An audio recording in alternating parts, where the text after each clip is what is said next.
ఏడికి రావాలికా? ఎక్కడికి వెళ్తున్నావు? ఏ ఫంక్షన్? ఏం ఫంక్షన్?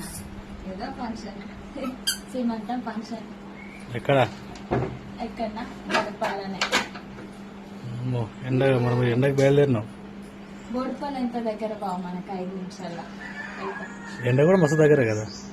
ఎంత దగ్గరనే, రోజు దగ్గరనే ఉంటుంది ఎండ. ఏ రోజు దూరం పోతలేదు కదా. నేను శ్రాన్స్ సేమ్ మ్యాచింగ్ తీసుకున్నాం. మేమైతే ఫంక్షన్కి వెళ్తున్నాము, సీమంతం ఫంక్షన్కి వెళ్తున్నాం. నువ్వు డ్యూటీకి వెళ్ళి మంచిగా, సరేనా? మ్యాచింగ్. హాయ్ చెప్పు, హాయ్ చెప్పు, హాయ్ హాయ్ హాయ్ చెప్పు, హాయ్ హాయ్ ఫ్రెండ్స్ అను. సిగ్గైతుంది. నువ్వు డ్యూటీకి వెళ్ళి మేము ఫంక్షన్కి వెళ్తున్నాం. Bye bye bye bye.